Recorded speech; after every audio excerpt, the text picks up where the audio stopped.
अस्सलाम वालेकुम जी। आज का हमारा टॉपिक है सेंट्रल डिफरेंस इंटरपोलेशन फार्मूला में हम देखने वाले हैं लैपलेस एवरेट फार्मूला। इससे पीछे हम गास फॉरवर्ड और बैकवर्ड देख चुके हैं, फिर स्टिरलिंग देख चुके हैं, बेजल देख चुके हैं। तो आज जो चौथी टेक्निक या मेथड है वो है लैपलेस एवरेट फार्मूला।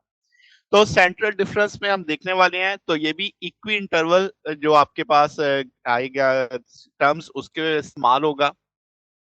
तो इसमें गास फॉरवर्ड इंटरप्रिटेशन फार्मूला इस्तेमाल होगा बेसल की तरह, वो मैंने लिख दिया यहाँ पे। अब आपके पास आप देखो मैंने कुछ चीजें हाईलाइट की हैं आपकी, delta y naught, delta Q Y minus one, ये अब ऑड डिफरेंस है तो इनको हमने एलिमिनेट करना है।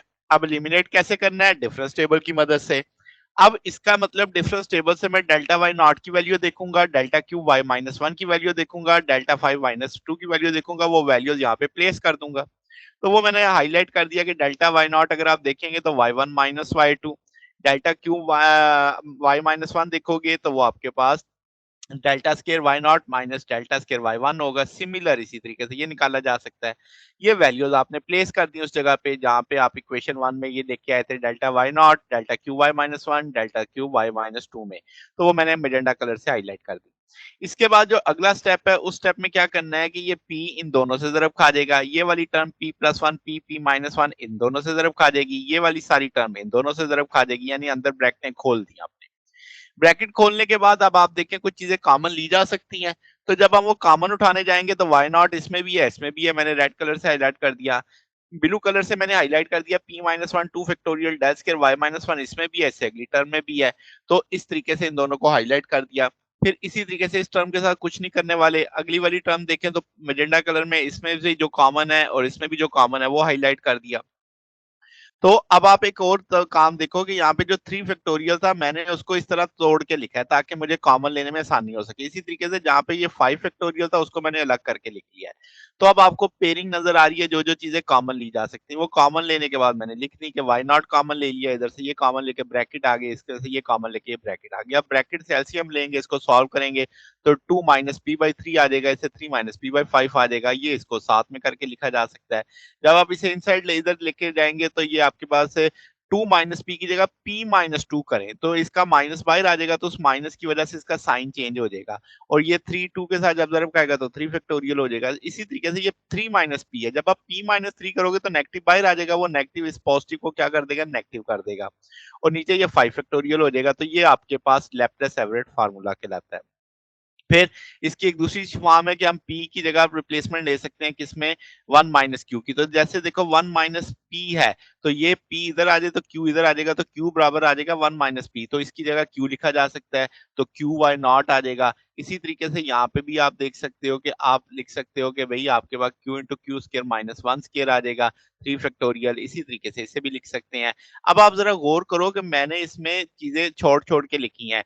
जैसे आप देखो एक फैक्टर मैंने ये पी वन वाला, यहाँ पे आपके पास देखो डेल्टा वाई नॉट वाला, और फिर यहाँ पे देखो टू वाला, यानी कि आपके पास जहां पे ये आपके पास पी वन वही नॉट ये वाली टर्म्स अलग आ गई, ये क्यू वाली टर्म्स अलग आ गई। तो इस तरीके से भी आप इसे मेंशन कर सकते हैं। यानी इसी में मैं मखसूस टर्म्स के अंदर क्यू की वैल्यू डाली है, जहां जहां पी माइनस वन आपके पास था उसके लिहाज से, बाकियों को वैसे ही आपने मल्टीप्लाई, जैसे ही देखो ना ये पी माइनस वन है, पी प्लस वन है, तो पी स्केयर माइनस वन लिखा जा सकता है, ये पी प्लस टू है, ये पी माइनस टू है, ये P square minus two square लिखा जा सकता है। तो इस तरीके से इसे मेंशन कर दिया।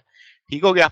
अब ये फार्मूला आप ज्यादातर यूज करते हो जहां पे आपकी टर्म इन्वॉल्व होती है इवन डिफरेंस वाली ऑन, यानी सेंटर लाइन से ऊपर और बिलो आप यूज करते हैं। ठीक है, जैसे आप इस जगह पे देख सकते हैं कि ये सेंट्रल लाइन है आपके पास, इससे नीचे ही आप शो कर रहे हैं।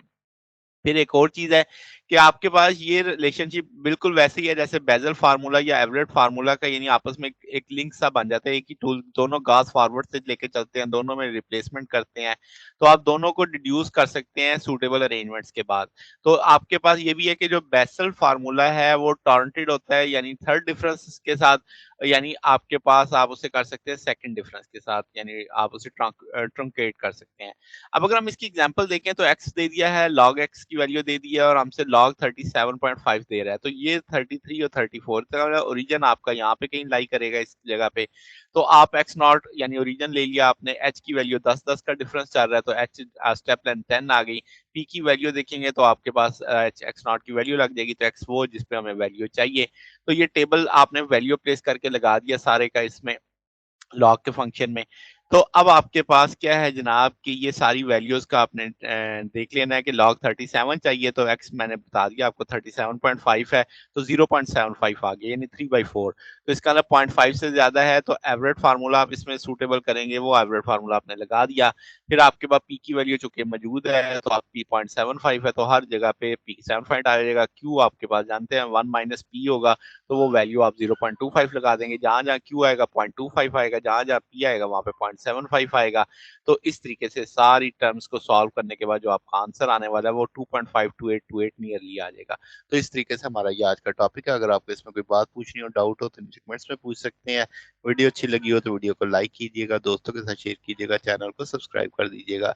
अब तक के लिए इतना ही, बकिया इंशाल्लाह फिर नेक्स्ट देखेंगे। ओके, अल्लाह हाफिज।